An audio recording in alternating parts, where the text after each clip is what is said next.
برادران اسلام، میں نے آپ کے سامنے قرآن مجید فرقان حمید کی ایک آیت مبارکہ اور ایک حدیث مبارکہ کی تلاوت کی ہے۔ گزشتہ جمعۃ المبارک پر آپ صلی اللہ علیہ وآلہ وسلم کے 40 ارشادات مبارک، یہ ہمارا عنوان تھا۔ وقت کی کمی کے باعث آدھا عنوان تقریباً 20 آپ کے ارشادات مبارک میں نے بیان کیے۔ آج اسی ارشادات مبارکہ کی روشنی میں باقی انشاءاللہ العزیز 20 ارشادات مبارکہ کو بیان کیا جائے گا۔ آپ صلی اللہ علیہ وآلہ وسلم کی حدیث مبارکہ کو یاد کرنے کی فضیلت اور یہ واقعات میں نے گزشتہ جمعۃ المبارک پر بیان کیے تھے۔ تمہید کے طور پر آپ صلی اللہ علیہ وآلہ وسلم کی وہ حدیث مبارکہ حضرت سلیمان رضی اللہ تعالیٰ عنہ کی وہ روایت ہے کہ آپ صلی اللہ علیہ وآلہ وسلم نے سے سوال کیا گیا ان 40 ارشادات کے بارے میں، تو آپ صلی اللہ علیہ وآلہ وسلم نے فرمایا جو انہیں یاد کرے گا وہ جنت میں داخل ہوگا۔ وہ صحابی فرماتے ہیں کہ میں نے آپ صلی اللہ علیہ وآلہ وسلم سے درخواست کی، تو آپ صلی اللہ علیہ وآلہ وسلم نے وہ 40 ارشادات مبارکہ ہمارے سامنے بیان کیے اور اس کے بعد فرمایا جو انہیں یاد کر لے گا القیامت والے دن اللہ تبارک و تعالیٰ اس کا حشر انبیاء اور اولیاء اللہ کے ولیوں کے ساتھ کریں گے۔ تو 20 تو بیان ہو چکے تھے، آج 21واں وہ بیان ہے۔ آپ صلی اللہ علیہ وآلہ وسلم نے فرمایا وَلَا تَشْهَدْ شہادت الزور، جھوٹی گواہی مت دو۔ جھوٹی گواہی دینا انسان کی بری عادتوں میں سب سے بری عادت جھوٹ بولنا ہے۔ حضرت عبداللہ بن عمر رضی اللہ تعالیٰ عنہ فرماتے ہیں کہ ایک شخص نے نبی کریم صلی اللہ علیہ وآلہ وسلم سے سوال کیا جنت میں لے کر جانے والے کام کے بارے میں، تو آپ صلی اللہ علیہ وآلہ وسلم نے فرمایا سچ بولنا۔ جب بندہ سچ بولتا ہے تو نیکی کا کام کرتا ہے، وہ ایمان سے بھرپور ہوتا ہے، اور جو ایمان سے بھرپور ہوتا ہے وہ جنت میں داخل ہوا۔ اور اس نے پھر کہا کہ اللہ کے نبی جہنم میں لے کر جانے والے اعمال کون سے ہیں، جہنم میں لے کر جانے والے کام کون سے ہیں؟ تو آپ صلی اللہ علیہ وآلہ وسلم نے فرمایا جھوٹ بولنا۔ جب بندہ جھوٹ بولے گا تو گناہ کے کام کرے گا۔ جب بندہ جھوٹ بولتا ہے تو گناہ کے کام کرتا ہے، اور جب بندہ گناہ کے کام کرتا ہے تو وہ آدمی خود بخود جہنم میں جانے کے لیے اپنے آپ کو تیار کر رہا ہوتا ہے۔ اور جھوٹ یہ اکیلا گناہ نہیں ہے، ایک سچ کو چھپانے کے لیے انسان 20 جھوٹ بولتا ہے، ایک سچ کو چھپانے کے لیے، اور جھوٹ پہ جھوٹ، جھوٹ پہ جھوٹ۔ آج کے معاشرے میں باپ بیٹے کے سامنے جھوٹ بول رہا ہے، بیٹا باپ کے سامنے جھوٹ بول رہا ہے، استاد اپنے شاگردوں کے سامنے جھوٹ بول رہا ہے، شاگرد استاد کے سامنے جھوٹ بول رہے ہیں، مالک اپنے ملازم کے ساتھ جھوٹ بول رہا ہے، ملازم اپنے مالک کے ساتھ۔ آج ہماری حالت کیا ہے کہ ہم جھوٹ پہ جھوٹ، جھوٹ پہ جھوٹ، جھوٹ پہ جھوٹ، جھوٹ بول رہے ہیں۔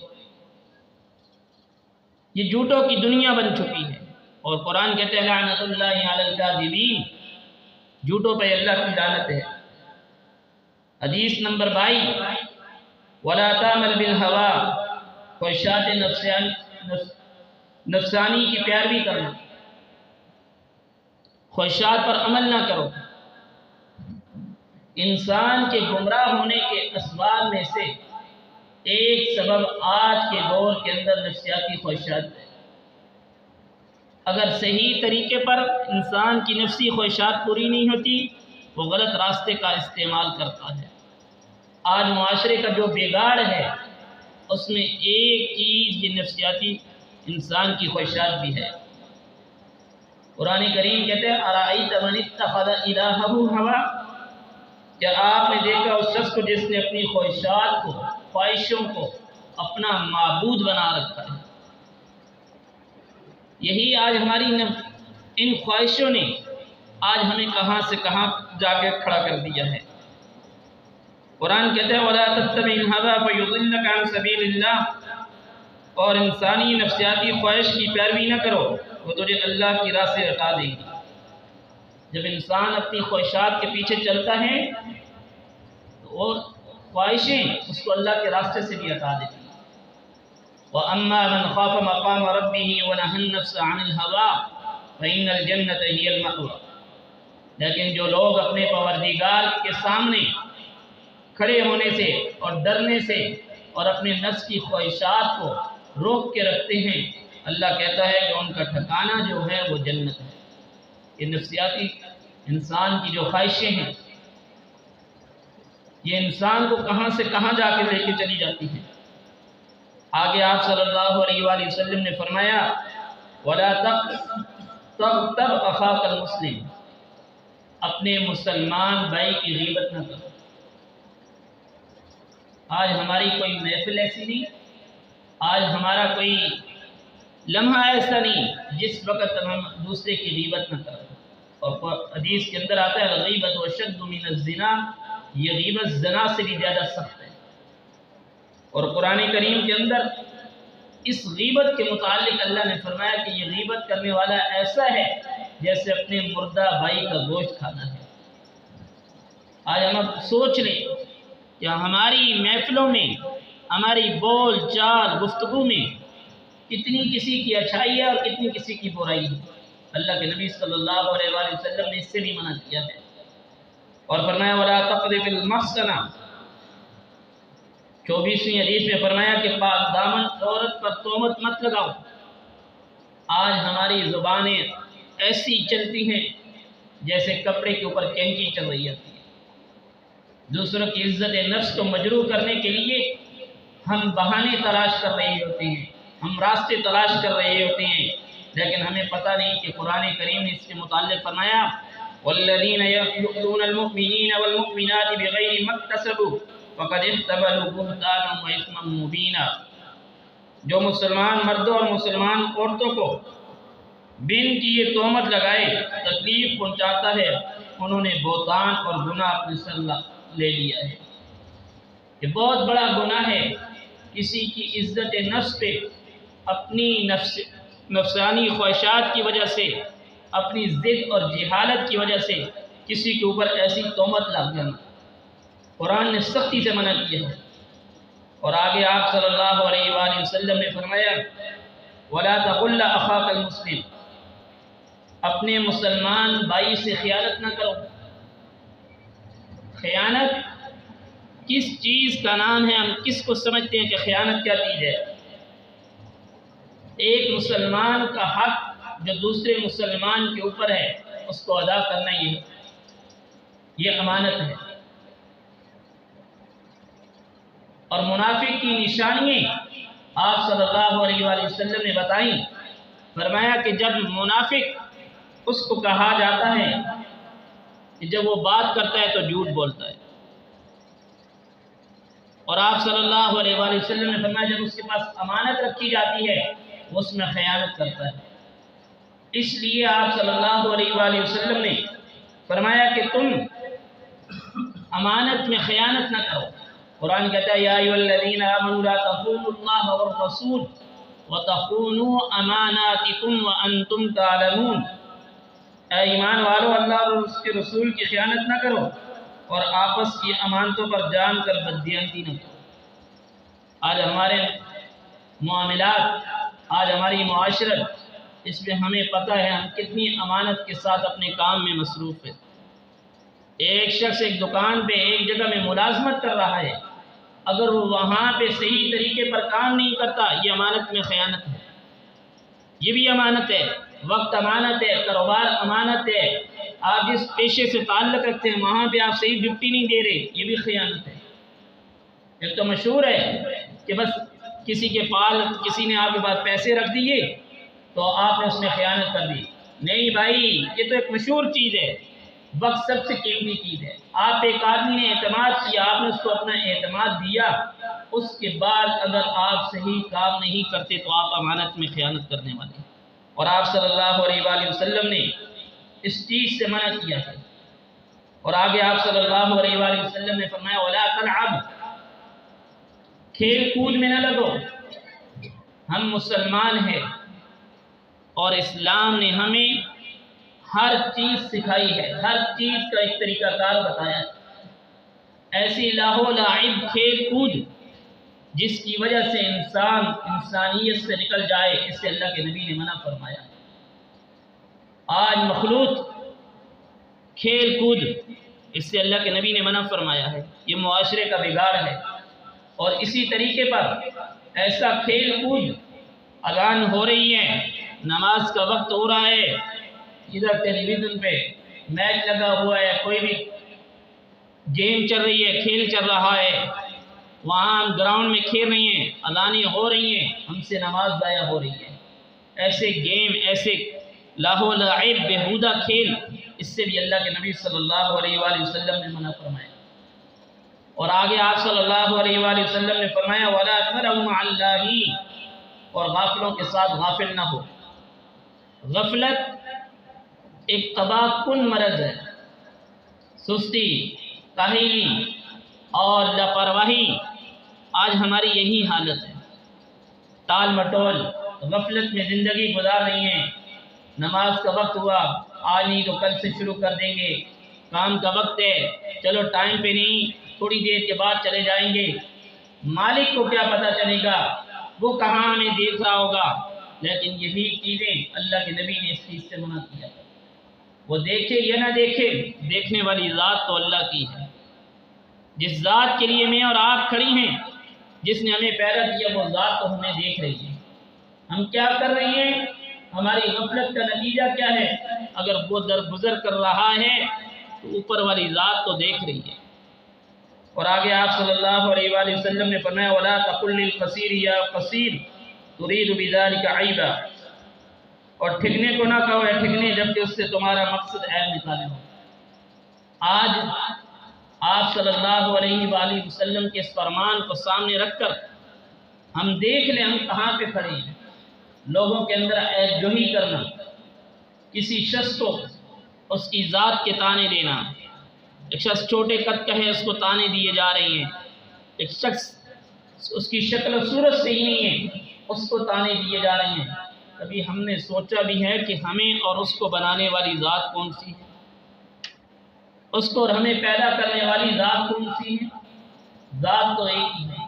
کسی کو ذات کے تانے دینا، کسی کو اس کی شخصیت کے تانے دینا، کسی کو اس کے اپنے فعل اور کام کے تانے دینا، اس سے بھی آپ صلی اللہ علیہ وآلہ وسلم نے منع فرمایا. چاہے جو کچھ بھی ہے، میرے اللہ کی ذات کو جو جس کے بارے میں علم تھا، اللہ تبارک و تعالیٰ نے اس کی ڈیوٹی اور اس کو اسی طریقے پہ بنایا ہے. قرآن کہتا ہے الذی خلقک فسواک فعدلک، وہ ذات جس نے پیدا کیا، برابر کیا اور ٹھکانہ دیا. فی ای صورت ما شاء رکبک، جس صورت میں چاہا، جو اللہ کی ذات کو پسند ہے اس صورت کے اندر اس کو بنا دیا. کہ پیدا کرنے والی ذات، بنانے والی ذات، یہ اللہ تبارک و تعالیٰ کی ذات. اور آگے آپ صلی اللہ علیہ وآلہ وسلم نے فرمایا وَلَا تَسْخَرْ بِأَحَدٍ مِّنَ النَّاسِ تُرِيدُ بِذَلِكَ عَيْبًا، اور لوگوں میں سے کسی کا مذاق نہ اڑاؤ جس سے تمہارا مقصد اس میں عیب نکالنا ہو. لوگوں کے عیب اور اس کے ساتھ لوگوں کے سامنے بڑی محفلوں میں ایک دوسرے کا ایسا مذاق نہ اڑاؤ، اس کے عیب جو ہی نہ کرو کہ وہ دیکھنے والے کو برا لگے کہ اس نے مجھے بڑی محفل کے اندر ذلیل کر دیا، رسوا کر دیا، بے عزت کروا دیا. اللہ کے نبی صلی اللہ علیہ وآلہ وسلم نے فرمایا اس چیز سے تم باز آ جاؤ. اور آگے آپ صلی اللہ علیہ وآلہ وسلم نے فرمایا وَلَا تَمْشِ بِالنَّمِيمَةِ بَيْنَ الْأَخَوَيْنِ، دو مسلمان بھائیوں میں چغل خوری نہ کرو. چغل خوری یہ آج کا وہ پیشہ بن چکا ہے مسلمان قوم کا. ایک جگہ میں کام کرنے والے ایک دوسرے کے پیچھے اپنے مالک کے سامنے شکایتیں لگا رہے ہوں گے، ایک دوسرے کو لڑانے کے لیے، جھگڑانے کے لیے ایسی ایسی باتیں کریں گے کہ جس کی وجہ سے دو انسانوں کے دل میں نفرت پیدا ہوگی. وہ نفرت ایسی ہوگی کہ وہ خون کی ہولی میں پھیر کے رکھ دیں گے. اس چیز سے آپ صلی اللہ علیہ وآلہ وسلم نے منع فرمایا. اور آپ صلی اللہ علیہ وآلہ وسلم نے فرمایا ایسا شخص جو چغل خور ہوگا وہ جنت میں نہیں جائے گا. چغل خور، چغلیاں لگانے والا. اور آگے آپ صلی اللہ علیہ وآلہ وسلم نے فرمایا واشکر اللہ تعالی علی نعمتہ، کہ اللہ تعالیٰ کی نعمتوں پر اس کا شکر ادا کرو. ہر انسان اپنے گریبان میں جان کے دیکھ لے کہ میرے مالک کی ذات کا میرے اوپر کتنا شکر اور کتنی احسان ہے، اور مجھے اللہ تبارک و تعالیٰ کی ذات نے کتنی نعمتیں دی اور میں کتنا اللہ کی نعمتوں پر شکر ادا کرتا ہوں. سب سے بڑی دولت جس پہ انسان کو شکر ادا کرنا چاہیے وہ ایمان کی دولت ہے. ایمان کی دولت سب سے بڑی دولت ہے. ایمان کے بعد صحت کی دولت سب سے بڑی دولت ہے. امیری غریبی یہ تو میرے مالک کی ذات کی دین ہے، لیکن انسان کو اللہ نے ایمان بھی دیا، صحت بھی دی کہ دیکھ لے ایک بیمار آدمی ہے اس سے تو میں صحیح ہوں.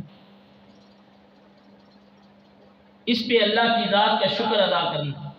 پیٹ بھر کے کھانا کھا لیا، اچھے کپڑے پہن لیے، میرے مالک تیری ذات کا شکر ہے میں اس قابل نہیں تھا. اس کو دیکھے جو اپنے سے کم تر ہے، جس کے پاس کی نعمت نہیں ہے، پھر اللہ کی نعمتوں کی سمجھ آئی کہ اللہ کی ذات کا ہر حال میں شکر کیا جائے. یہ بھی آپ صلی اللہ علیہ وآلہ وسلم کا فرمان ہے. وَاصْبِرْ عَلَى الْبَلَاءِ وَالْمُصِيبَةِ، اور آپ صلی اللہ علیہ وآلہ وسلم نے فرمایا صبر اور تکلیف کے وقت، تکلیف اور مصیبت کے وقت اس وقت صبر کرنا. جب تکلیف پہنچے، کوئی مصیبت آ جائے، اس وقت واویلے کرنے کے، اللہ تبارک و تعالیٰ کی ذات پہ الزام تراشی کرنے کے، بلکہ اس وقت آپ نے صبر کرنا ہے. صبر کو کبھی اپنے ہاتھ سے نہیں جانے دینا. ان تکلیف کے وقت اللہ کی طرف رجوع کرنا. اللہ کی ذات کو پکارو گے، اللہ تبارک و تعالیٰ تمہاری اس عارضی تکلیف اور مصیبت کو ختم کر کے جو صبر کے اوپر تمہیں اجر عطا فرمائیں گے وہ اس سے کئی گنا بڑا ہوگا. یہ آپ صلی اللہ علیہ وآلہ وسلم کا فرمان ہے. اور آج ہم نے صبر، چھوٹی سی بات ہوئی، کوئی بھی مسئلہ ہوا، ہم اللہ تبارک و تعالیٰ کی ذات کے اوپر الزام تراشی. اللہ کی ذات کو کیا ضرورت ہے مجھے امتحان میں ڈالنے کی؟ میں ہی تھا، میرے اوپر آزمائشیں آئیں. اللہ تبارک و تعالیٰ چیک کرنا چاہتے ہیں کہ یہ بندہ کتنا صابر ہے اور کتنا شاکر ہے. اور آپ صلی اللہ علیہ وآلہ وسلم نے فرمایا وَلَا تَعْمَنْ مِنْ عِقَابِ اللَّهِ، بے خوف نہ ہو جاؤ اللہ کے عذاب سے. بالکل ایسے لاپرواہ ہوگے کہ شاید ہم جو کچھ بھی اس دنیا میں کریں گے، جتنا کچھ بھی کریں گے، اللہ ہمیں نہیں پکڑے گا. گناہوں میں لت پت، نمازاں اذان ہو رہی ہے، ہمیں نماز کی کوئی پرواہ نہیں ہے. گانے بجانے ہو رہی ہیں، وہ کچھ بھی نہیں ہوتا یار. اللہ کی طرف سے بلاوا ہے، کچھ بھی نہیں، کل کر لیں گے. بالکل بے خوف اور خطر، اللہ کی ذات کا دل سے خوف، ڈر نکل جانا، اس سے اللہ کے نبی نے منع فرمایا. اللہ تبارک و تعالی جب چاہیں، جس وقت چاہیں اور جو چاہیں وہ اللہ تبارک و تعالی کی ذات کرنے کے لیے تیار ہے. وہ بادشاہی سے اٹھائے، تاج و تخت سے اٹھا کے وہ بھیک مانگنے والا بنا دے، اللہ سے کوئی پوچھنے والا نہیں. وہ ایک فقیر کو اٹھائے، بادشاہ کی کرسی پہ بٹھا دے، اللہ کی ذات سے کوئی پوچھنے والا نہیں. یہ اللہ تبارک و تعالیٰ کی ذات کے اندر، اس لیے اللہ کے نبی نے فرمایا اللہ کی ذات سے بے خوف نہیں ہونا ہے. ہمیشہ اپنے آپ کو اللہ تبارک و تعالیٰ کی ذات کے سامنے اپنے آپ کو رکھنا ہے کہ میرا اللہ مجھے دیکھ رہا ہے. آگے آپ صلی اللہ علیہ وآلہ وسلم نے فرمایا وَلَا تَقْرَ مِنْ أَقْرَبَائِكَ، اپنے رشتہ داروں سے قطع تعلقی یہ نہ رکھو. لا يدخل الجنت قاطع، رشتہ قطع کرنے والا جنت میں نہیں جائے گا.